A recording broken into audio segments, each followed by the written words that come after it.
தூர பகுதியில் ஒரு 100 கிலோமீட்டர் 150 கிலோமீட்டர் வரை காலையில நேரம் எடுத்து உங்களுடைய அன்பு குழந்தைகள் இங்கே அழைத்து வந்து நீட் பரீட்சையினுடைய மார்க் இப்பதான் வந்திருக்குது. அவங்க எழுதியிருக்கக்கூடிய நிறைய என்ட்ரன்ஸ் எக்ஸாமினேஷனுடைய மார்க் எல்லாம் வர ஆரம்பித்திருக்கிறது. கல்லூரிகளுக்கு அவர்கள் எந்த கல்லூரி என்று தேர்வு செய்ய வேண்டும், எந்த கல்லூரிக்கு செல்ல வேண்டும் என்பதை உறுதிப்படுத்த வேண்டும். நிறைய கடினமான முடிவுகளை எடுக்கக்கூடிய நேரம். அந்த நேரத்திலும் கூட நீங்கள் எல்லாம் நேரம் கொடுத்து கோவை கொங்கு நண்பர்கள் சங்கம் அவர்கள் அழைத்திருக்கக்கூடிய இந்த விழாவிற்கு வந்திருக்கக்கூடிய நீங்கள் உண்மையான சிறப்பு விருந்தினர். காரணம், கல்விக்கு முக்கியத்துவம் கொடுக்குறீங்க.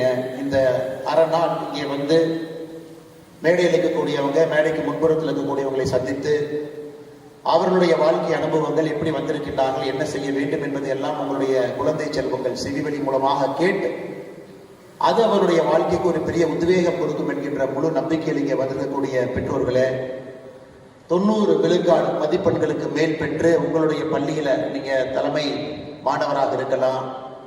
வரக்கூடிய காலத்தில் இன்னும் பெரிய பெரிய பொறுப்புக்கு தலை சிறந்த மருத்துவர்களாக, பொறியாளர்களாக, அந்தந்த துறையினுடைய நிபுணர்களாக, தொழில் முனைவோர்களாக பெரிய பொறுப்புக்கெல்லாம் செல்ல இருக்கின்றீர்கள். இது வெறும் அச்சாரம் மட்டும்தான். அப்படி வந்திருக்கக்கூடிய மாணவ செல்வங்களே, கோவை கொங்கு நண்பர்கள் சங்கத்தினுடைய மூத்த முக்கியமான உறுப்பினர்களே, அதனால நிறைய ப்ரொஃபஷனல்ஸ் இருக்கிறாங்க. ஞாயிற்றுக்கிழமை நிறைய நேரம் அவங்களுக்கு இருக்கும். அவங்க டாக்டர்ஸ் வந்திருக்கிறாங்க, நிறைய அவங்களுக்கு சர்ஜரிஸ் எல்லாம் இருக்கும். அதையெல்லாம் ஒத்தி வைத்து விட்டு எனக்கு ஞாயிற்றுக்கிழமை காலையிலிருந்து மதியம் வரை இது மட்டும்தான் என்னுடைய நோக்கம், எதற்கும் நான் நேரம் கொடுக்க மாட்டேன் என்று வந்திருக்கக்கூடிய எல்லா முக்கியமான உறுப்பினர் பெருமக்களே, உங்களுக்கு மறுபடியும் என்னுடைய வணக்கத்தை தெரிவித்துக் கொள்கின்றேன். அருமை சொந்தங்களே, எனக்கு அவர்கள் சிறப்பு செய்த பொழுது நான் கேட்ட ஒரே கேள்வி என்னன்னா, மேடையில் இருக்கக்கூடிய மற்ற தலைவர்களுக்கும் சிறப்பிப்பு பண்ணுவீங்களா அப்படின்னு கேட்டேன். காரணம் என்னன்னா, இந்த மேடையில் இருக்கக்கூடிய எல்லா தலைவர்களுமே எனக்கு ஒரு விதத்தில் இன்ஸ்பிரேஷன். அவர்களை பார்த்து நான் வளர்ந்து கொண்டிருக்கின்றேன், இன்னும் அவர்களை பார்த்து கொண்டே இருக்கின்றேன். அவங்களுடைய உத்வேகம், வாழ்க்கையை எப்படி நடைமுறைப்படுத்தி வடிவமைத்திருக்கின்றார்கள், கஷ்டமான சூழலிலிருந்து எப்படி பிறந்து இவ்வளவு தூரம் வந்திருக்கின்றார்கள், அந்தந்த தொழில தலைமைத்துவம் நிபுணர்களாக இருக்கின்றார்கள். அவர்களை இந்த உலகமே திரும்பி பார்த்து கொண்டிருக்கிறது. சமுதாய அடையாளத்தை தாண்டி, கொங்கு என்கின்ற ஜியோகிராபிக்கல் ஏரியாவை தாண்டி, தமிழகம் என்கின்ற அடையாளத்தை தாண்டி, இந்தியன் என்கின்ற அடையாளத்தை தாண்டி மேடையில் இருக்கக்கூடிய பல பேர் இன்னைக்கு ஒரு குளோபல் சிட்டிசன்ஸா இருக்கிறாங்க. அவங்களுடைய பேரை பல ஊர்ல நீங்க சொன்னீங்கன்னா சில பேர் எந்திரித்து நிற்கும் அளவுக்கு அவங்களுடைய துறையில பெரிய சாதனையை செய்துவிட்டு மேடையில் இருந்த தலைவர்கள் எல்லாம் அமர்ந்திருக்கின்றார். அதை நீங்கள் நல்லா புரிஞ்சுக்கணும் அப்படிங்கிறத என்னுடைய நோக்கம். ஏன்னா நான் இன்னைக்கு சமகாலத்தில் உங்களை விட சில ஒரு சதமானம், ஒரு டிகேடு முன்னாடி இருக்கிறேன். பட் இவர்கள் கடந்து வந்த பாதை என்பது அதே உங்களுக்கு போதும். உங்க 6 பேர்த்த நீங்க ஸ்டடி பண்ணீங்கன்னா இன்னைக்கு நீங்க அரை நாள் வந்ததற்கு அதே போதும், வேற எதுவுமே நீங்க செய்ய வேண்டாம். அதனால் ஒருவரையும் அறிமுகப்படுத்தும் பொழுது அவர்களை பற்றி ஒரு நிமிடம் அவருடைய துறையை பற்றி, அவர்கள் செய்திருக்கக்கூடிய சாதனையை பற்றியும் பேசுவது என்னுடைய பெருமையாக நான் நினைக்கின்றேன். அருமை சொந்தங்களே, இந்த சங்கம் 2017 ஆரம்பிக்கப்பட்டு 19 முறைப்படி பதிவு செய்யப்பட்டு அனைவரையும் ஒருங்கிணைத்து அரசியலுக்கு அப்பாற்பட்டு, சாதி மதத்திற்கும் ஒரு விதத்தில் அப்பாற்பட்டு, கொங்கு சமுதாயம் அவர்கள் நன்றாக இருக்க வேண்டும் என்கின்ற ஒற்றை நோக்கத்துல தொடர்ந்து 7 ஆண்டுகளாக இந்த பணியை மேடையில் இருக்கக்கூடிய தலைவர்கள் எல்லாம் செய்து கொண்டிருக்கின்றார்.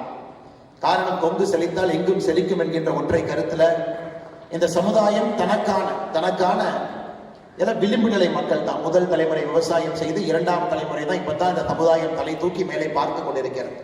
அந்த சமுதாயத்தை இன்னும் வேகமாக மேலே கொண்டு வர வேண்டும் என்கின்ற ஒற்றை கருத்துல, ஒற்றை நோக்கத்துல மேடையில் இருக்கக்கூடிய இந்த விழாவினுடைய தலைவராக இருக்கக்கூடிய அருமையன் டாக்டர் டி ராஜ்குமார் அவர்கள் ஒரு சிறந்த விவசாயி மட்டுமல்ல, அவருக்கு என்று சொந்தமாக ஒரு ரியல் எஸ்டேட் தொழில் மட்டுமல்ல, எனக்கு தெரிந்த இந்த பொறுப்புக்கு வந்த பிறகு அதிகப்படியான நேரம் இந்த சங்கத்துக்கு மட்டும்தான் கொடுக்கிறாங்களோ தவிர குடும்பத்திற்கோ அவருடைய தொழிலுக்கோ கொடுக்கக்கூடிய நேரம் குறைவாகத்தான் இருக்கும்.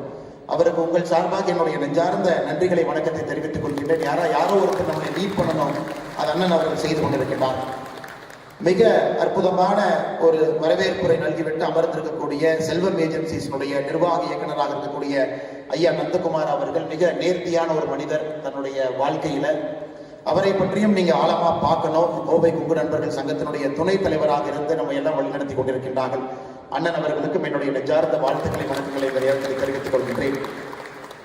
மிக ஒரு சிறப்பான ஒரு உரை, 2 நிமிஷம் பேசினா கூட ஏன் இந்த நிகழ்வு, இதனுடைய பர்பஸ் என்ன, எதற்காக நாம் எல்லாம் ஒன்று சேர்ந்திருக்கின்றோம் என்பதை சொல்லிவிட்டு அமர்ந்திருக்கக்கூடிய வழக்கறிஞர் மட்டுமல்ல, சமச்சீர் வளர்ச்சிக்கான கூட்டமைப்பினுடைய நிர்வாக அரங்காளராக இருக்கக்கூடிய கோவை கொங்கு நண்பர்கள் சங்கத்தினுடைய இணைச் செயலர் ஐயா லோகநாதன் அவர்கள் மேடையில் மீது இருக்கின்றார்கள். அவருக்கும் என்னுடைய நெஞ்சார்ந்த வாழ்த்துக்களை, வணக்கங்களை இந்த நேரத்தில் உரித்தாக்கிக் கொள்கின்றேன்.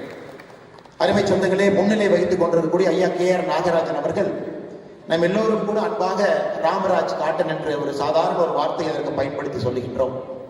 ஆனா ஒரு தனி மனிதன், இன்னைக்கு நான் உடுத்திருக்கக்கூடிய வேட்டி ராமராஜ் காட்டனுடைய வேட்டியை தான் எப்பவுமே நான் கட்டுறேங்க. எல்லோரும் அப்படித்தாங்க. நிறைய பேர் ஒரு வேட்டி கட்டுற ஒரு நிகழ்வு, அது இந்த பகுதியில் நம்ம எல்லோரும் பயன்படுத்தக்கூடிய ஒரு நிகழ்வை பட்டி தொட்டி எல்லாம் உலகம் முழுவதும் எடுத்து சென்றிருக்கிறார்.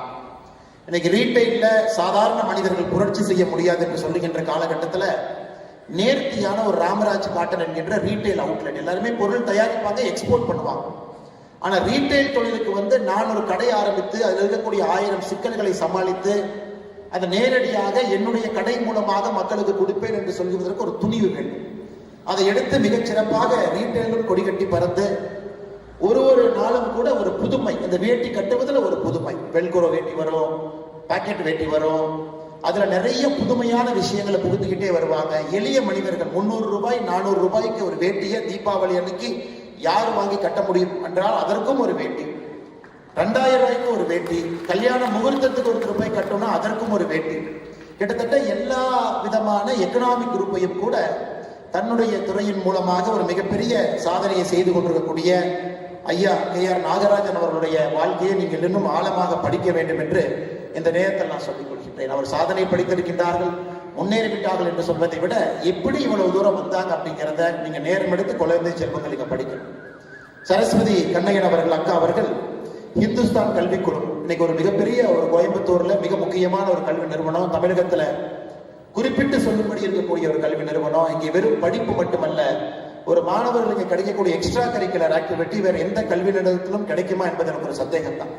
இன்னைக்கு கேட்டுக்குள்ள வந்திருப்பீங்க, நீங்க பார்த்திருப்பீங்க, ஒரு பக்கம் இசை விழா, அதற்கான ஒரு தட்டி இருக்கு.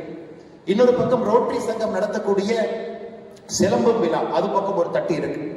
இன்னொரு பக்கம் கோவை கொங்கு நண்பர்கள் சங்கம் நடத்தக்கூடிய விழா ஒரு தட்டி இருக்கும். இந்துஸ்தானை பொறுத்த வரைக்கும் கல்வியை தாண்டி ஒரு நல்ல மனிதர்களை உருவாக்குவதற்கு முழுமையாக இந்த கல்லூரியை பயன்படுத்திக் கொண்டிருக்கக்கூடிய அக்கா சரஸ்வதி கண்ணையன் அவர்களை இந்த நேரத்தில் நாம் குறிப்பிட்டாக வேண்டும். அவருடைய வாழ்க்கையை முழுமையாக நீங்க படிக்கணும். ஆரம்பித்த தொழில் வேலை டிரான்ஸ்பார்மர் துறையில் இருந்தாங்க, அதன் பிறகு கல்வித்துறைக்கு வந்தாங்க, அதிலும் பெரிய புரட்சி செய்து கொண்டிருக்கின்றார்கள். எல்லா இடத்திலும் கூட ஒரு நேர்மை என்கின்ற வார்த்தையை கடைபிடிக்கிறாங்க. அவர்களையும் நாம் படிக்கணும்.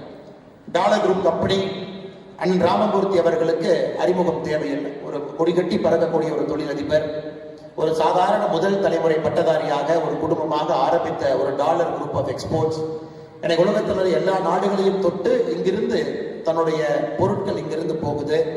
அது மட்டும் இல்லை, நமக்கெல்லாம் பெருமை சேர்த்து கொடுக்கக்கூடிய இந்த மண்ணை சார்ந்த இந்தியாவில் ஒரு துணை ஜனாதிபதி என்பது உங்களுக்கு தெரியும். புரோட்டோகால்ல 2வது வாரண்ட் ஆஃப் பிரசிடென்ட்ஸ்ல 2வது இருக்கக்கூடிய ஒரு மனிதர். அது எல்லோரும் அது ஆக முடியாது. சுதந்திரத்திற்கு பிறகு 5 வருடத்திற்கு ஒருத்தர் நீங்க கணக்கு போட்டீங்கன்னா எத்தனை பேர் ஆயிருக்காங்க? 10 பேர், 11 பேர், 12 பேர் ஆயிருக்கிறாங்க. அதில் இந்த மண்ணை சார்ந்த நம்முடைய ஒருவர் அண்ணன் CP ராதாகிருஷ்ணன் அவர்கள் ஆகியிருப்பது நம்ம எல்லோருக்கும் ஒரு பெரிய பெருமை. அந்த குடும்பத்தில் இருக்கக்கூடிய ஒரு மனிதர். ஏற்கனவே அவரை பத்தி நிறைய சொன்னாங்க. ஏன்னா இங்க இருப்பவர்களுக்கு செல்வம் என்பது பொருட்டு இல்லை என்றாலும் கூட அந்த செல்வத்தை சரியான முறையில் செலவு செய்ய வேண்டும் என்கின்ற எண்ணம் கொடுத்திருக்கக்கூடிய ஆண்டவனை இந்த நேரத்தில் நம்ம பாராட்டணும். அதனால் பெரிய நிதி உதவி செய்து தொடர்ந்து ஒரு பெரிய வளர்ச்சி மனிதராக இருக்கக்கூடிய அண்ணன் ராமமூர்த்தி அவர்களுக்கும் என்னுடைய மரியாதை கலந்த வணக்கத்தை இந்த நேரத்தில் தெரிவித்துக் கொள்கிறேன். ப்ரொஃபசர் டாக்டர் பழனிவேல் அவர்கள், இன்னைக்கு ஒரு மாணவர் எப்படி இருக்க வேண்டும் அப்படின்னு கேட்டீங்கன்னா பழனிவேல் ஐயாவை போல் இருக்க வேண்டும் என்று சுருக்கமாக முடித்துவிட்டு என்னுடைய இருக்கையில் சென்று அமர்ந்து கொள்வேன். ஒரு சாதாரண விவசாய குடும்பம், முதல் தலைமுறை, விவசாயம் செய்வதற்கு வாய்ப்பில்லாத ஒரு ஊர். அங்கிருந்து அவருடைய பெற்றோர்கள்லாம் மலேசியால போய் ஒரு பாமாயில் எஸ்டேட்ல கூலி தொழிலாளர்களாக தன்னுடைய வேலையை ஆரம்பிக்கிறாங்க. அதே பாமாயில் எஸ்டேட்ல கூலி தொழிலாளியாக தன்னுடைய வாழ்க்கையை ஆரம்பித்தவர் ஐயா டாக்டர் C பழனிவேல் அவர்கள். அந்த புத்தகத்தை நீங்க படிச்சீங்கன்னா ஒரு வார்த்தையும் கூட உங்களுக்கு ஒரு பெரிய ஒரு உத்வேகத்தை கொடுக்கும். அதுல படிப்படியாக இருந்து அந்த எஸ்டேட்டுக்குள்ள இருந்த பள்ளிக்கூடத்துல படிச்சு அதன் பிறகு தன்னுடைய தாய்க்கு கூலியை கூட மரியாதையாக கொடுக்கவில்லை என்று சொன்ன அந்த எஸ்டேட்ல இருந்த கங்காணியை எதிர்த்து நின்ற துணிவு அந்த சின்ன வயசுல. கிட்டத்தட்ட சில ஆண்டுகள் பள்ளிக்கு போக முடியாத ஒரு நிலைமை, ஸ்கூலே டிராப் அவுட். அதன் பிறகு படிப்படியாக தமிழகத்திற்கு திரும்ப வந்து நல்ல ஒரு தலைமை ஆசிரியர் பழனிவேல் என்கின்ற மாணவன் அந்த ஆண்டு பள்ளிக்கூடத்திலிருந்து வெளியே போனார். அதனால எந்த சர்டிபிகேட்டையும் பார்க்காம அதே பழனிவேல் என்கின்ற பெயர் இருக்கக்கூடிய இவரை அந்த மாணவருக்கு பதிலாக அந்த பள்ளிக்கூடத்தில் அட்மிஷனை கொடுத்து படிப்படியாக வளர்ந்து சென்னையில ஒரு தமிழகத்தினுடைய தலை சிறந்த மருத்துவக் கல்லூரி எல்லா இடத்திலும் படித்து சேலத்தில் ஒரு மருத்துவமனையை ஆரம்பிக்க வேண்டும் என்கின்ற உத்வேகம் அவருக்கு இருந்தும் கூட மறுபடியும் மேற்படிப்புக்கு செல்ல வேண்டும் என்று படித்து முடித்துவிட்டு நம்முடைய கோயம்புத்தூர்ல தன்னுடைய மருத்துவமனையை இங்கே கொண்டு வர வேண்டும் என்று இந்த துறையினுடைய ஒரு தலை சிறந்த நிபுணராக இன்னைக்கு எனக்கு கிட்டத்தட்ட 2011 எனக்கு ஒரு அறுவை சிகிச்சை செய்தார். போலீஸ் ட்ரைனிங்ல இருந்து வந்து அவர்கிட்ட அறுவை சிகிச்சை செய்து கொண்டு போனேன். அப்போ all India institute of medical சயின்ஸ்ல டாக்டர் ஒரு குழு நம்மளை பரிசீலனை பண்ணுவாங்க, சரியா மருத்துவம் கொடுத்துருக்காங்களான்னு பார்ப்பாங்க. பார்த்தா தான் ட்ரைனிங் கண்டினியூ பண்ண முடியும். அப்போ என் ஃபைலை கொண்டு போய் நான் கொடுத்தேன். எய்ம்ஸ் டாக்டர்லாம் உட்காந்துருந்தாங்க. அவங்க செக் பண்ணிட்டு ஒரு ட்ரைனிங் உடனே போகணுமா இல்லை 6 மாதம் டிலே பண்ணணுமாங்கிற முடிவு எடுப்பாங்க. பார்த்தாங்க, யார் சர்ஜரி பண்ணாங்கன்னு பார்த்தாங்க. டாக்டர் சி பழனிவேலுங்கிற பேர் இருந்துச்சு. அதுக்கப்புறம் அந்த ஃபைலை அவங்க தொடர்ந்து பார்க்கவே இல்லை. ஒரு பஞ்சாபி இருந்தார் அந்த டாக்டர். நான் கேட்டேன் என்ன காரணம் கேட்டேங்க. அவர் எழுதின டெக்ஸ்ட் புக்கை தாங்க நாங்கள் படிக்கிறோம். நாங்கள் யாருங்க அவருக்கு பண்ண சர்ஜரியை ஒரு ஃபைலை தொடர்ந்து பார்த்து சர்டிஃபிகேட் பண்ணுறதுக்கு நாங்கள் யார்? அது போன்ற ஒரு மனிதர் இன்னைக்கு கூட சமீபத்தில் ஒரு வீடியோ பார்த்து அமெரிக்காவிலிருந்து வந்தார். நேரடியாக 2 அறுவை சிகிச்சை செய்தார். உடனடியாக விமானத்தை பிடிச்சாரு, கோயம்புத்தூர் வந்தார், அடுத்த வேலையை செய்தார். அப்படிப்பட்ட பெருமைக்கெல்லாம் ஒரு சொந்தக்காரர், அற்புதமான ஒரு மனிதர் டாக்டர் ஐயா பழனிவேல் அவருடைய அந்த புத்தகத்தை எதற்காக நான் ஐயாவை பற்றி அதிகமாக பேசுறேன்னா, அந்த புத்தகம் உங்க கையில் இருக்கு. அந்த புத்தகத்தை மட்டும் நீங்க படிங்க, வேற எதுவுமே செய்ய வேண்டாம். ஒரு கஷ்டத்திலிருந்து எப்படி வெளியே வரலாம், எப்படி நெஞ்சுரத்தோடு நிற்கலாம், நம்முடைய உரிமையை விட்டு கொடுக்காம எப்படி இருக்கலாம். நான் கர்ம வீரர் காமராஜர் ஐயா பழனிவேல் ஐயா பல ஆண்டுகளுக்கு முன்பு அரசியலுக்கு வர சொன்னாங்க. காமராஜர் ஐயா எப்படிப்பட்ட அரசியல்வாதி என்று உங்களுக்கு தெரியும். அதனாலதான் politics loss is society's gain என்று சொல்வேன். அன்னைக்கு அவர் அரசியலுக்கு சென்றிருக்கலாம், ஒரு எம்எல்ஏ எம்பி மந்திரி ஆகிருக்கலாம், பெரிய பொறுப்புக்கெல்லாம் போயிருக்கலாம். ஆனால் அன்னைக்கு அவருக்கு ஆஃபர் வந்த பொழுது எனக்கு இது வேண்டாம், நான் ஒரு மருத்துவராக மட்டும் இருக்க விருப்பப்படுகின்றேன் என்று அன்னைக்கு அந்த 1960 காலகட்டத்தில், நிறைய பேருக்கு இந்த செய்தி தெரியாது. 1960 காலகட்டத்தில் எனக்கு அரசியல் வேண்டாம், நான் என்னுடைய மருத்துவத்திற்கு மட்டும் மரியாதை கொடுப்பேன் என்று சொன்ன ஒற்றை காரணத்திற்காக நம்ம எல்லோரையும் கற்றுக்கக்கூடிய ஒரு மனிதர். அந்த புத்தகத்தை நீங்க கண்டிப்பா படிக்கணும். வாங்கிட்டீங்க, வீட்டில் வச்சுட்டீங்க, அந்த தவறை பண்ணிடாதீங்க. அந்த புத்தகத்தை நான் 3 முறை படித்து விட்டேன். அடிக்கடி படிப்பேன், அடிக்கடி அந்த புத்தகத்திலிருந்து ரெஃபரன்ஸ் எடுப்பேன் கோட் பண்றதுக்காக. அதற்காகத்தான் இதை நான் சொல்லுகின்றேன் அருமை சொந்தங்கள். அதே போல முன்னாள் வட்டாட்சியராக கோயம்புத்தூர் பகுதியினுடைய வளர்ச்சிக்கு உறுதுணையாக இருந்தவர். கிட்டத்தட்ட எனக்கு ஒரு 10-12 ஆண்டுகளாக பழக்கம் இருக்கக்கூடிய ஒரு மனிதர். அதிகாரம் இருந்த பொழுதும் அப்படியே, அதிகாரம் இல்லாத பொழுதும் அப்படியே இருக்கக்கூடிய கோவை கொங்கு நண்பர்கள் சங்கத்தினுடைய செயலராக இருக்கக்கூடிய ஐயா சுப்பிரமணியம் அவர்களுக்கும் இந்த நேரத்தில் என் நெஞ்சார்ந்த வாழ்த்துக்களை, வணக்கங்களை, நன்றிகளை தெரிவித்துக் கொள்வதனுடைய கடமையாக நான் கருதுகின்றேன். அதே மேடையின் மீது அமைதியா பின்னாடி இருக்கையில் 3 பேர் இருக்கிறாங்க.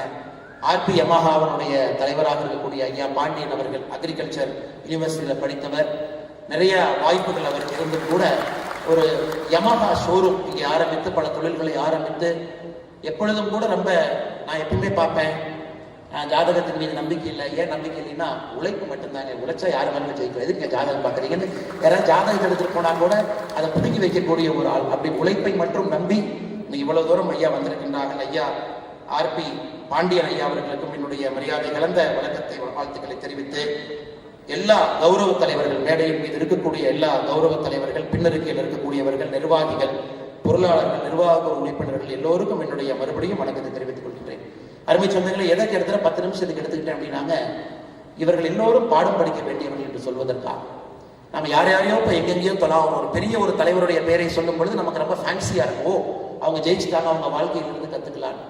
ஆனா நம்ம கிட்ட ஆடம்பரமே இல்லாம சாதாரணமாக ஒரு வாழ்க்கை வாழக்கூடியவங்களை பெரும்பாலும் நாம் நிறைய நேரத்தில் ஏறெடுத்து கூட பார்ப்பதில்லை. அதனால் இங்க இருக்கக்கூடிய தலைவர்களாக இருக்கட்டும், முன்னறிக்கையில் பெரிய நிபுணர்கள் இருக்கிறாங்க, தொழில்துறையில சாதனை பிடித்தவர்கள். வருங்காலத்தில் அவர்களும் இந்த மேடைக்கு வருவாங்க. பெரிய மருத்துவர்கள், டாக்டர்ஸ், ஆர்த்தோபெடிக் சர்ஜன்ஸ் இருக்கிறாங்க. சொந்தமாக மருத்துவம் நடத்தும், அரசு வேலையில் இருந்தவங்க விட்டுட்டு வந்து சொந்த மருத்துவமனை நடத்தி ஏழை எளிய மக்களுக்கு மருத்துவம் கொடுப்பவங்க. எக்ஸ்ட்ரீம்லி ஃபைனஸ்ட் சார்ட்டர்ட் அக்கௌண்டன்ட்ஸ், இந்த கொங்கு பகுதியினுடைய தலை சிறந்த ஆடிட்டர்ஸ் உட்கார்ந்து இருக்கிறாங்க. நிறைய தொழில் முனைவோர்கள், விவசாய பெருமக்கள், இயற்கை விவசாயிகள், வேளாண் விவசாயிகள் எல்லாம் இங்க இருக்கிறாங்க. ரூட்ஸ் ஐயாவுடைய எப்பொழுதுமே நமக்கு தெரியும், ஐயா அவங்க பேசினாவே அந்த மோட்டிவேஷன் லெக்சர் எல்லாரும் உட்கார்ந்து மணிக்கணக்காக கேட்போம். ஐயா அவர்களும் வந்திருக்கின்றார்கள். அதனால் முன்னறிக்கையில் இருக்கக்கூடியவர்களும் பெரிய மனிதர்கள் இருக்கின்றார்கள். அவர்களுக்கும் என்னுடைய வணக்கத்தை, வாழ்த்துக்களை தெரிவித்து, அருமை சொந்தங்களே, உங்களுக்கு ஒரே ஒரு சின்ன உதாரணத்தை மட்டும் கொடுத்து என்னுடைய பேச்சை ஆரம்பிக்க வேண்டும் என்று நினைக்கின்றேன். காரணம், அந்த பருவத்தில் இருக்கிறீங்க. You are in an age where you can make a change. அந்த சேஞ்சுங்கிறது லாஸ்டிங் சேஞ்சா உங்களை தாண்டி நிற்கக்கூடிய ஒரு சேஞ்சை கொடுக்கக்கூடிய வயசுல நீங்க எல்லாம் உட்கார்ந்து இருக்கிறீங்க மாணவ செல்வம். நீங்க உதாரணத்துக்கு இன்னைக்கு காலையில உங்க வீட்டுக்கு வெளியே இருக்கிறீங்க, ஒருத்தர் ஓடிட்டு போறாருன்னு வச்சுக்கோங்களேன். 2000 வச்சுக்கலாங்க, 20 வருஷம் பின்னாடி போயிடும். அதை ஓடிட்டு போற நிறுத்தி அண்ணன் என்னென்ன பண்றீங்கன்னு கேட்குறீங்க. அவர் சொல்றாரு, தம்பி நான் சின்ன ஆள் தான், இப்ப ஒரு 4-5 கம்பெனி ஆரம்பிக்கலாம்னு இருக்கிறேன் அப்படிங்கிறார். நீங்க திரும்ப ஒருத்தர் கேட்குறீங்க, என்னென்ன கம்பெனி ஆரம்பிக்க போறீங்க? தம்பி பிரெயின்ல வந்து சிப்பு வைக்கக்கூடிய ஒரு கம்பெனி ஆரம்பிக்கலாம்னு பாக்குறேன் அப்படின்னா நீங்க அப்பயே பார்ப்பீங்க, என்ன பைத்தியக்காரனா இருப்பாரு, காலங்காலத்தில் நம்ம கண் முன்னாடி மாட்டியிருக்காரு. சரி இருந்தும் பேசுவேன்னு சொல்லிட்டு சொல்லுங்க. நான் எல்லாருமே டிரைவர்லெஸ் கார் தங்கச்சி, எல்லாருமே டிரைவர்லெஸ் கார் தான் நம்ம உலகத்துல இப்ப இருந்து கொஞ்ச நாள் கழிச்சு ஓட்டணும், அந்த கம்பெனி ஆரம்பிக்கலாம்னு பாக்குறேன். அப்ப நீங்க கண்டிப்பா முடிவு பண்ணிடுவீங்க, கண்டிப்பா அவங்க ட்ரேட்மார்க் பைத்தியக்காரன் தான். ஏன்னா 2 விஷயத்த சொல்றாரு. அதோட நிக்கல, மறுபடியும் இன்னும் ஒரு படி முன்னாடி போறாரு. இல்ல இன்னும் ஒரு 10 வருஷம் 5 வருஷம் கழிச்சு எல்லா பக்கம் சோலார் அப்படிங்கறத அடிப்படையா கொண்டு வந்து இந்த எலக்ட்ரிசிட்டியினுடைய கன்சம்ஷன் பேட்டர்னே மாத்த போறாங்கிறார். அப்போ பாக்குறீங்க, என்னடா அவன் முழு பைத்தியக்காரனா இருப்பான், தொடர்ந்து பேசிட்டே இருக்கான். அப்புறம் மறுபடியும் இன்னும் அதோட நேரத்துல இன்னும் ஒரு படி முன்னாடி போறாரு. ரீயூசபிள் ஸ்பேஸ் வெஹிக்கிள் மேல லான்ச் பண்ணலான்னு பாக்குறேன். அதாவது கீழிருந்து மேலே செல்லக்கூடிய ஒரு ஸ்பேஸ் வெஹிக்கிள், அது போய் சேட்டலைட்ல ஆர்பிட்டை விட்டுட்டு மறுபடியும் கீழே வந்து அதை நம்ம எடுத்து ரீயூஸ் பண்ணலாம் அப்படிங்கிறார். அப்ப முடிவு பண்ணிருக்கீங்க, ஓ எனக்கு கன்ஃபார்மா பைத்தியக்காரன் தான். அடுத்து இன்னும் ஒரு படி போறாரு, இல்ல நான் ஆர்டிபிஷியல் இன்டெலிஜென்ஸ் நிறுவனமும் ஒன்று ஆரம்பிக்கலான்னு பாக்குறேன், அது நம்முடைய வாழ்க்கையை மாற்றக்கூடிய ஒரு நிறுவனத்தை ஆரம்பிக்கிறேன். 2000 ஆண்டு இந்த மாதிரி ஒரு மனுஷங்க முன்னாடி சொல்றாருன்னா அவருக்கு இந்த உலகம் பைத்தியக்காரன் என்கின்ற முத்திரையை குத்தி இருக்கும், அது எந்த மாற்று கருத்தும் இல்லை. ஆனா இன்னைக்கு அதே மனிதனை திரும்பி பார்த்தீங்கன்னா எலன் மஸ்க் என்கின்ற பெயர், நியூரோ லேப் என்கின்ற ஒரு பெரிய கம்பெனி இன்னைக்கு பிரெயின்குள்ள சிப் வைக்க ஆரம்பிச்சிட்டாங்க, to control your brain waves, அது ஒரு நிறுவனம். XAI என்கின்ற பேர்ல ஆர்டிபிஷியல் இன்டெலிஜென்ஸ், ஓப்பன் ஏஐ அவர் தான் ஆரம்பிச்சாரு. டெஸ்லா கம்பெனி நடத்துறாரு, ஸ்பேஸ் எக்ஸ் என்கின்ற நிறுவனத்தை நடத்துறாரு.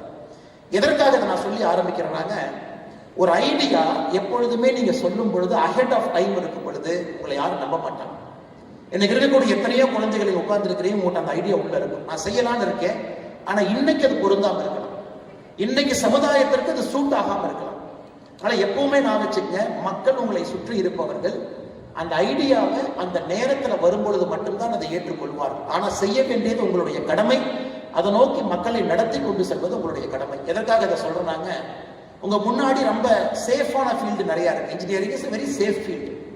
வருஷத்துக்கு லட்சக்கணக்கான இன்ஜினியர்ஸ் உருவாக்குறோம், they pass out, it's okay, very important தான். நமக்கு பொறியாளர்கள் வேணும், டாக்டர்ஸும் வேணும். ஐநா சபை சொல்லக்கூடிய டாக்டருக்கும் நமக்கு இருக்கக்கூடிய கேப்பே பார்த்தீங்கன்னா மிகப்பெரிய கேப் இருக்கு. டாக்டர்ஸும் வேணும், மேடையில் இருக்கக்கூடிய ஜெம் பள்ளிவேல் ஐயா மாதிரி பல டாக்டர்ஸ் இங்க இருக்கிறாங்க, எல்லாம் நமக்கு வேணும். அதே போல ஆர்ட்ஸ் கல்லூரி, நான் போறேன், நான் படிக்கிறேன், பிஎஸ்சி பிஏ எல்லாம் படிக்கிறேன், அதுவும் வேண்டும். ஆனா உங்களுக்குள்ள ஏதோ ஒன்று இருக்கும். அட் ஏஜ் ஆஃப் 18, 19, 19, 18 வயசுல நான் இதை செய்யணும், நான் ஒரு சினிமா துறைக்கு போகணும் இருக்கலாம், நான் ஒரு பெரிய எழுத்தாளராக வரலாம் இருக்கலாம், நான் ஒரு பெரிய தொழில் முனைவோராக வரலாம் இருக்கலாம். இன்னும் கொஞ்ச நாள் கழிச்சு இப்போ எலன் மஸ்கனுடைய ஆப்டிமஸ் கம்பெனி புதுசா இன்னொரு கம்பெனி போயிட்டு இருக்கு. அது பாத்தீங்கன்னா வீட்டுல ரோபோ. சமீபத்தில் யூஎஸ் போகும்போது அந்த ஆப்டிமஸை பார்த்தாங்க, எல்லா வேலையும் அதே செய்யுதுன்னா 5 ஆண்டுகள் கழித்து பல வீட்டுக்கு நீங்க போனீங்கன்னா காஃபி டீ வந்து ஆப்டிமஸ் ரோபோ தான் கொடுக்க போகுது. இன்னைக்கு பைத்தியகாரத்தனமா இருக்கு, இன்னும் 5-10 ஆண்டுகள் கழித்து பார்க்கும் பொழுது அப்பா 7வது கம்பெனி சாதிச்சுட்டா இருப்பான்னு நம்ம சொல்ல போறோம். அதனால இன்னைக்கு உங்களுக்குள்ள அது போன்ற ஒரு யோசனை இருக்கலாம். அப்படி இருக்கும் பொழுது அதை தைரியமா நீங்க முன்னெடுங்க அப்படின்னு சொல்றது என்னுடைய கடமையாக இந்த நேரத்தில் நான் கருதுறேன். அதை நீங்க பர்சியூ பண்ணுங்க, அது மேல பேஷனேட்டா இருங்க, ஒரு காதலோடு இருங்க, அந்த ஐடியாவை நோக்கி கொஞ்சமா நகர்ந்து போங்க. அப்பா அம்மாவை கன்வின்ஸ் பண்ணுங்க. ஏன்னா எல்லாமே முதல் தலைமுறை பட்டதாரிகள். அப்பா அம்மா எல்லாம் விவசாயம் பண்ணி உங்களை படிக்க வச்சு இவ்வளவு தூரம் கொண்டு வந்திருப்பாங்க. ஆட்டை வித்து, காட்டை வித்து, மாட்டை வித்து இன்னைக்கு நிறைய பேர் இங்க இருக்கிறீங்க, நிறைய பேர் அடுத்த கல்லூரிகளுக்கு போக போறீங்க. அதனால நீங்க ஒரு ஐடியா உங்ககிட்ட இருக்க ஆழமா இருக்குன்னா அது அவ்வளவு ஈஸியா நாங்க சொல்றதை ஏத்துக்கிட்டு ஒரு சேஃபான ஒரு கோர்ஸுக்கு நீங்க போகாதீங்க. கொஞ்சம் திங்க் பண்ணி உங்களோட பேஷனை நோக்கி நீங்க போகணும் அப்படிங்கிறது மேடையில் இருக்கக்கூடிய உங்களுடைய வாழ்க்கையெல்லாம் அப்படித்தான். நீங்க படிச்சீங்கன்னா உங்களுக்கு தெரியும், மேடையில முன்புறத்தில் எத்தனையோ பேர் இருக்கிறார்கள், அவருடைய வாழ்க்கையும் அப்படித்தான். Because they followed a fashion. அந்த பேஷனை விடாபடியா பிடிச்சாங்க. இவங்க எல்லாருமே சக்சஸ் இன்னைக்கு பாக்குறீங்க, எல்லாமே நிறைய ஃபெயிலியருங்க. அவங்க எல்லாம் நிறைய இடத்துல தோற்று போய் ஜெயிச்சிருக்கிறாங்க. வாழ்க்கையில யாராச்சும் ஒருத்தரை கொண்டு வந்து வெற்றி மட்டும்தான் எனக்குன்னா கண்டிப்பா கிடையாதுங்க, யாருமே கிடையாது. நான் ஒருத்தரை பத்தி படிக்கிறேன் பாருங்க. 1832 ஒரு தனியார் நிறுவனத்தில் இந்த வேலை போச்சு. 1833 ஒரு லா ஃபார்ம் ஆரம்பிச்சாரு, ஃபெயில் ஆயிட்டார்.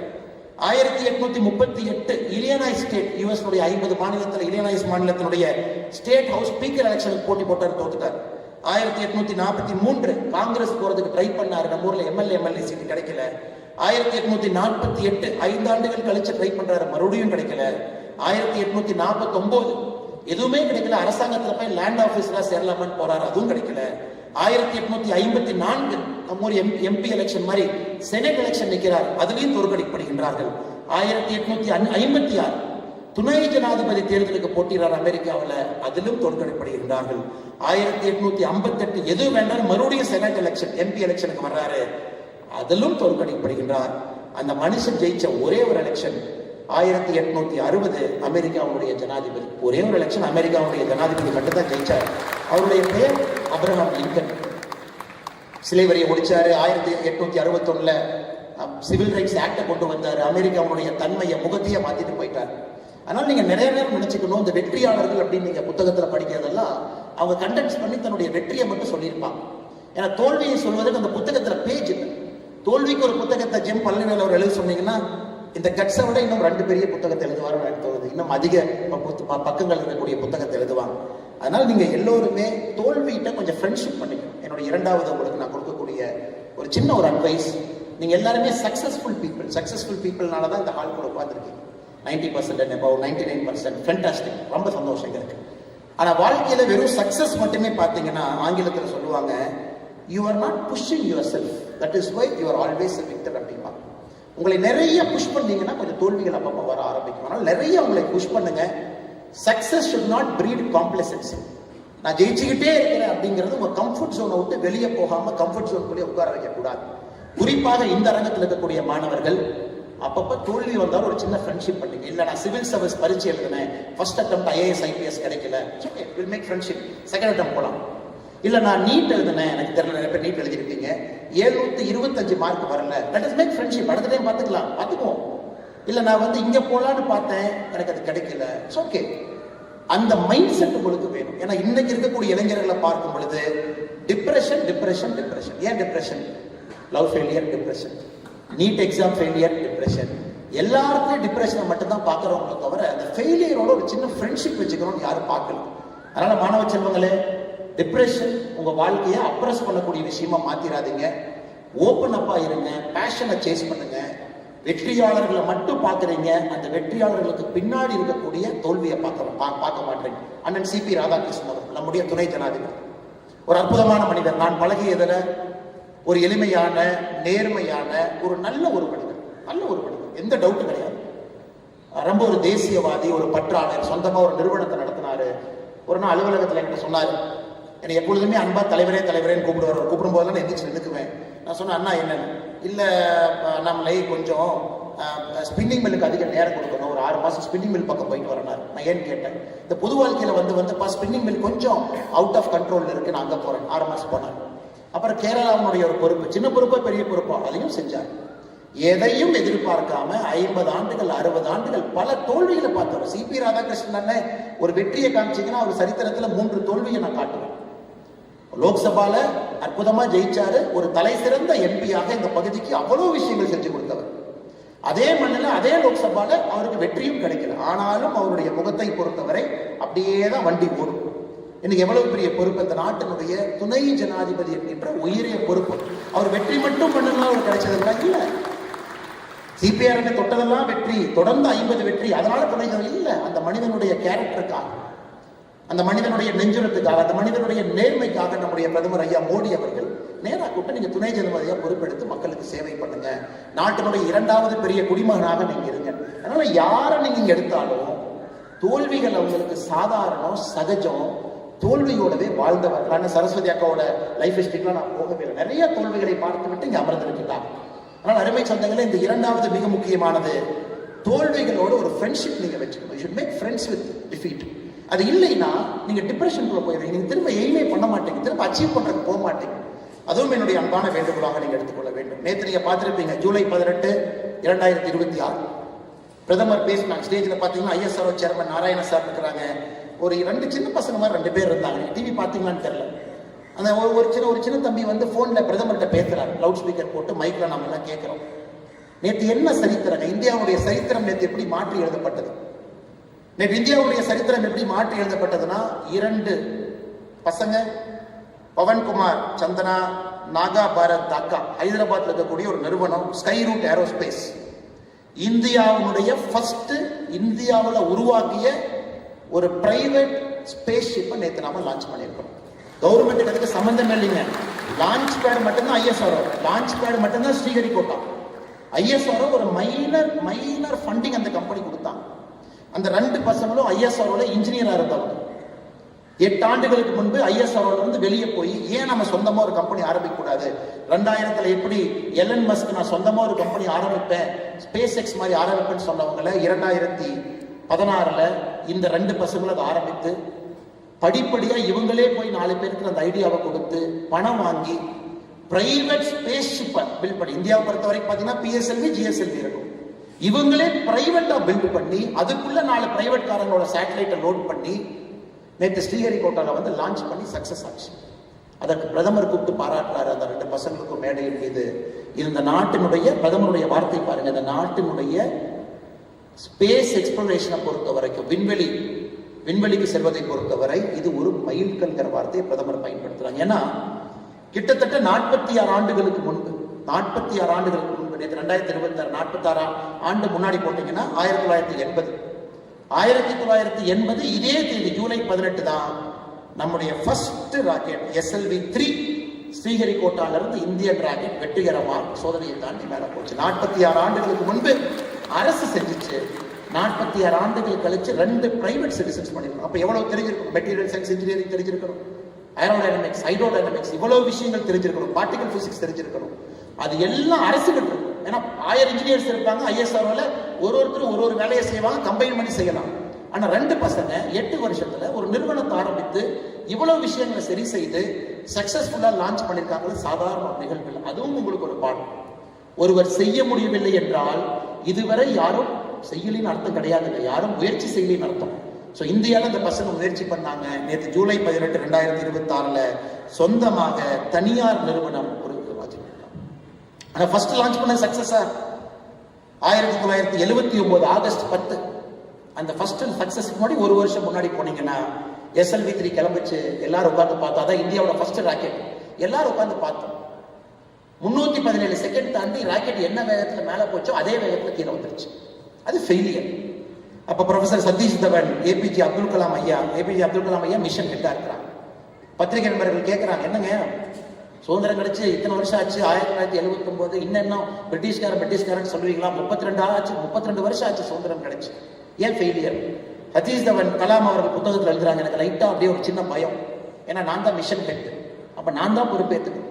அப்ப ஐஎஸ்ஓ தலைவராக இருக்கக்கூடிய சதீஷ் தவன் அவர் கை நீட்டி சொல்றாரு, இவங்க இல்லைங்க, நான் தான் பொறுப்பு, நான் தான் ஐஎஸ்ஆர்ஓடைய தலைவர், அடுத்தது நான் சக்சஸ் பண்ணி காட்டுறேன். கலாம் ஐயாவை பேசவே இல்லை, ப்ரொடெக்ட் பண்றாரு. அதே கலாம் தன்னுடைய புத்தகத்தில் எழுதுறாரு, நம்ம இந்த ஃபெயிலியரை பார்க்கும் பொழுதெல்லாம் நம்ம மேல ஒரு மென்டார் இருக்கும் பொழுது வாழ்க்கை ரொம்ப சுவையாக இருக்கும் அப்படிங்கிறார். அதனால உங்களுக்கு 3வது உங்களுக்கு ஒரு மென்டார் நீங்க வச்சுக்கணும். மென்டார் இன்னைக்கு நீங்க இன்ஜினியர் டாக்டர் எங்க போனாலும் கூட யாரோ ஒரு மனிதர்கிட்ட தொலைபேசியில பேசும் அளவுக்கு ஒரு தொடர்பு இருக்கணும். எனக்கு ஒரு டவுட் இருக்கு, இவங்களை கூட நீங்க மென்டாரா வைக்கலாம், அவங்க யாரும் வேண்டாம்னு சொல்லவே மாட்டாங்க. இந்த நிகழ்ச்சி முடிஞ்சு உங்க நம்பரை கொடுங்க அல்லது PA நம்பரை கொடுங்க, நான் உங்களை 6 மாசத்துக்கு ஒருக்கா வந்து பார்க்கலாமா, இல்ல 1 வருஷத்துக்கு ஒருக்கா வந்து பார்க்கலாமா, உங்கள்கிட்ட நான் சில விஷயங்கள் என்னுடைய வாழ்க்கையை பத்தி பேச நினைக்கிறேன், உங்க அனுபவம் எனக்கு சொல்லிக் கொடுங்க, அதுல இருந்து நீங்க பண்ண சில தப்ப பண்ணாம நான் இன்னும் வேகமாக முன்னேற பார்க்கிறேன் அப்படின்னு சொல்லும் அளவுக்கு இந்த நிகழ்ச்சி முடிச்சு உங்களுக்கு தைரியம் இருக்கணும். அதை கண்டிப்பாக மேடையில் இருக்கக்கூடிய எல்லோரும் அதை ஏற்றுக்கொள்வாங்க. they would like to be mentors. இன்னைக்கு இங்க வந்தாங்க ஐயா ராஜ்குமார் அவர்கள், மேடையில் இருக்கக்கூடிய தலைவர்களை ஏற்பாடு செஞ்சிருக்கிறாங்க, எல்லோருக்குமே ஒரு நிதியுதவி செஞ்சாங்க, பாராட்டினாங்க, போனாங்க அப்படின்னு அந்த நிகழ்வு இருக்கக்கூடாது. இவ்வளவு உயரம் வந்தவர்கள் உங்களை பிடித்து இன்னும் இதை விட உயரத்திற்கு தூக்கி விடுவதற்காகத்தான் அந்த தலைவர்கள் இருக்கின்றார்கள் என்பதை நீங்கள் மறந்துவிடக்கூடாது. அருமை சொந்தங்கள், எப்படி APJ அப்துல் கலாம் ஐயா ஒரு ப்ரொஃபசர் சதீஷ் தவன் கிடைச்சாங்களோ அதே போல உங்களுக்கு இருக்கக்கூடிய எல்லோரையும் நீங்க பார்க்கலாம், சந்திக்கலாம். நான் ஆடிட்டிங் போனோம், ஐயா உட்கார்ந்துருக்கிறாங்க. நான் மருத்துவர் ஆகணும், நிறைய மருத்துவர்கள் இங்க இருக்கிறாங்க. ஆயுர்வேதா போகணும், அங்க ஒரு நண்பர் இருக்கிறாங்க. பிசினஸ் பண்ணணும், இங்க இருக்கிறாங்க. கார்டு கொடுப்பீங்களா, நம்பர் கொடுப்பீங்களா, உங்களுக்கு நான் பேசணும். இல்லாட்டி இந்த மென்டார்ஷிப் உங்களுக்கு எங்க கிடைக்கும்னு யோசிச்சு பாருங்க. நீங்க கல்லூரிக்குள்ள போன பிறகு உங்களுக்கு நிறைய நண்பர்கள் இருப்பாங்க, மென்டார்ஸ் எங்க கிடைக்கும். அதனால என்னுடைய 3வது அன்பான வேண்டுகோள், மென்டார்ஸ் உங்க லைஃப்ல மிக மிக முக்கியம். நீங்கள் அதை வைத்துக் கொள்ள வேண்டும் என்கின்ற அன்பான வேண்டுகோளையும் இந்த நேரத்தில் நான் வைத்துக் கொள்கிறேன். அருமை சொந்தங்களே, கடைசி 10 நிமிடம் நான் வந்துவிட்டேன். உங்களுடைய தந்தை தாய், உங்களுடைய மூத்தவர்கள், வீட்டில் இருக்கக்கூடிய பெரியவங்க, தாத்தா பாட்டி, அப்பா அப்பத்தா, அவங்களாம் பார்த்தீங்கன்னா இந்தியாங்கிற நாடு இருக்குமா, தாங்குமா, சுதந்திரத்திற்கு பிறகு இந்தியா ஒருமைப்பாடாக இருக்க முடியுமா அப்படிங்கிற காலகட்டத்தில் வாழ்ந்தவங்க. இந்தியாங்கிற நாடு இருக்குமா, சைனாவோட யுத்தம், பாகிஸ்தானோட யுத்தம், இந்த நாடு இருந்து விடுமா? ஏன்னா நமக்கு சுதந்திரம் கிடைத்த பொழுதே வின்ஸ்டன் சர்ச்சில் சொன்னார், India as a country is no more than a line and equator அப்படின்னார். இந்தியாவை பொறுத்த வரைக்கும் ஈக்குவேட்டர் ஒரு லைன் மாதிரி இந்தியா. இதெல்லாம் பிராக்மெண்ட் ஆகி சின்ன பின்னமாக போகுது. இத்தனை ஜாதிகள் இருக்கு, இத்தனை மொழிகள் பேசுறாங்க, இத்தனை டைலக்ட் இருக்கு, வட்டார வழக்கு மொழி இருக்கு. எப்படி இந்த நாடு ஒருங்கிணைப்பாக இருக்கும்? ஹவுஸ் ஆஃப் காமன்ஸ்ல வின்ஸ்டன் சர்ச்சில் நமக்கு சுதந்திரம் கிடைத்த பிறகு பேசுறாரு. உங்க தாத்தாக்கள் அதையெல்லாம் பார்த்து இந்த நாட்டை கட்டுக்கோப்பாக காத்து இந்த நாட்டினுடைய வளர்ச்சிக்காக, அவங்க பேர் இப்ப சரித்திரத்திலே இருக்காது, அவங்க தாத்தா பேர் யாருக்குமே தெரியாது, உள்ளூர்ல 4 பேருக்கு தெரியலாம். ஆனா அவர்கள் தலையை கீழே போட்டு இந்த நாட்டினுடைய குடிமகனாக வேலை செய்ததற்காக இந்த நாடு ஒருங்கிணைப்பாக இன்னைக்கு இருக்கு. அடுத்து உங்களுடைய தந்தை தாய் அவங்கெல்லாம் வந்த காலகட்டத்தில் அந்த நாடு ஒருங்கிணைப்பாயிருச்சு. இந்த நாடு பொழைச்சுக்கும். ஆனா இந்த நாடு ஒரு 10ஓட 11 தான் இருக்க மாட்டிருக்கு. ஒரு 50வது நாடு, 80வது நாடு, 100வது நாடு தான் நம்ம இருக்க மாட்டிருக்கு. வேலைக்கு போனாவே RBI பேங்க், பிரைவேட் பேங்க் எல்லாம் கிடையவே கிடையாது. எம்ப்ளாய்மெண்ட் எக்ஸ்சேஞ்சில் போய் பதிவு பண்ணணும். வாய்ப்பே இல்லாம தந்தை தாய் அவர்களும் தலையை கீழே போட்டு வேலை செய்து நல்ல ஒரு வாழ்க்கையை உங்களுக்கு வடிவமைத்து கொடுத்து உங்களை இங்கே கொண்டு வந்து நிறுத்திட்டாங்க. நீங்க யோசிச்சு பாருங்க, உங்களுக்கு தாத்தாக்கு கிடைக்காத ஒரு இந்தியா உங்களுக்கு கிடைச்சிருக்கு. அப்பா அம்மாவுக்கு கிடைக்காத இந்தியா, அவங்களுடைய உருவாக்கி அவர்களுக்கு கிடைக்காத இந்தியா உங்களுக்கு கிடைச்சிருக்கு. அப்ப நீங்க ரிஸ்க் எடுக்கல, போல்டா இல்ல, இன்னும் தைரியமா நீங்க பணி செய்யல, இன்னும் அடுத்த கட்டம் நீங்க சிந்திக்கலினா உங்களுடைய வாழ்க்கைக்கு நீங்களே துரோகம் செய்து கொண்டிருக்கிறீர்கள். பெருசா திங்க் பண்ணுங்க, பிக்கா திங்க் பண்ணுங்க, போல்டா திங்க் பண்ணுங்க. இந்த இந்தியாவை பொறுத்தவரை இன்னைக்கு உலகத்தினுடைய 4வது பெரிய பொருளாதார நாடா வந்துட்டோம். 4வது பெரிய பொருளாதார நாடு. அப்படியே படிப்படியா வந்துட்டோம். அமெரிக்கா, சைனா அவங்க 2 பேரும் மேல இருக்காங்க. 3வது வந்து விடுவோம். அது ஒரு பெரிய விஷயம் இல்லைங்க. Third also we will come very soon. We are touching. Germany, Japan 2 பேர் தான் 3-4 மாத்தி இருப்பாங்க. அதையும் ஓவர்டேக் பண்ணிட்டோம்.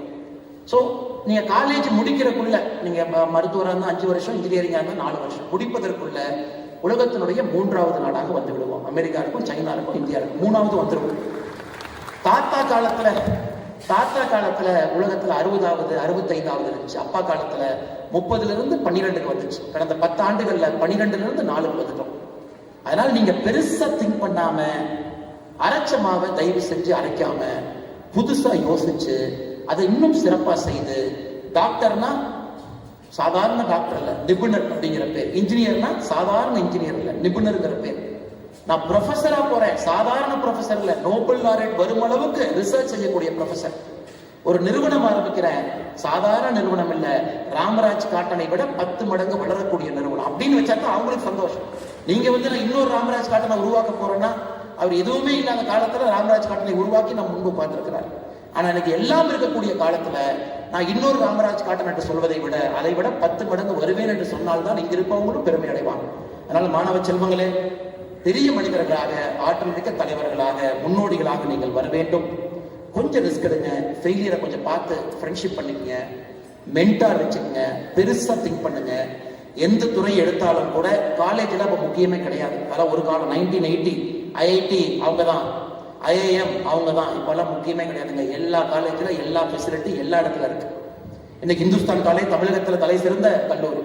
உள்ள போனால் இவங்களும் ஜேஸ்டார் வச்சிருப்பாங்க. லைப்ரரியில் ஜேஸ்டார்ங்கிறது வேர்ல்டில் இருக்கக்கூடிய எல்லா ரிசர்ச் ஆர்டிகளும் போட்டிருக்கக்கூடிய ஒரு அகாடமியா டேட்டா பேஸ். இவங்ககிட்ட ஜேஸ்டார். இன்னைக்கு ஒரு சாதாரண ஒரு அரசு கல்லூரிக்கு போறீங்க, நீங்க வசதி இல்லை, அவங்ககிட்ட ஜேஸ்டார். அதனால சில பேருக்கு நீங்கள் எதிர்பார்த்த கல்லூரி கிடைக்கல அப்படிங்கிறதுக்காக ஐயோ நம்ம எதிர்பார்த்தது நடக்கலையே, என்ன பண்ணலாம்? அந்த கல்லூரியில் இருக்கக்கூடிய வசதிகளை பயன்படுத்தி அதிலிருந்து நீங்க மேல வரணுங்கிறது என்னுடைய ஆசை. அதனால எனக்கு IIT கிடைக்கல, IIM கிடைக்கல, IAS கிடைக்கல, வேண்டாம், கிடைக்காட்டி பரவாயில்லைங்க. அதை விட 10 மடங்கு மேல போடுவதற்கான வாய்ப்பு உங்க கையில் இருக்கு. அதையும் மனம் தளராம நீங்கள் அதை எடுத்து செய்ய வேண்டும் என்று சொல்லி, இங்க இருக்கக்கூடிய உங்களுடைய தந்தை தாய்க்கு நிச்சயமாக நான் தலை வணங்கி ஆக வேண்டும். காரணம், உங்களை பார்க்கும் பொழுதே கிட்டத்தட்ட நானும் இதே போல ஒரு அரங்கத்துல எத்தனையோ ஆண்டுகளுக்கு முன்பு எங்கேயும் அமர்ந்திருந்த போல ஒரு ஞாபகம் எனக்கு வருது. அப்ப அப்பா அம்மா எவ்வளவு கஷ்டப்பட்டு உங்களை கொண்டு வந்து உட்கார வச்சிருப்பாங்க. அதை எப்பவுமே மறந்து விடாதீர்கள். எவ்வளவு பெரிய உயரத்துக்கு நீங்க போனாலும், என்ன செய்தாலும், சமுதாயம் உங்களை நல்லவர் என்று பாராட்டினாலும் தூட்டினாலும், எப்படிப்பட்ட நிலைமை இருந்தாலும், உங்களுக்கு இருக்கக்கூடிய ஒரே ஒரு ஃபைனல் சொத்து உங்கள் குடும்பம் என்பதை மறந்து விடாது. இது ஃபைனல் சொத்து.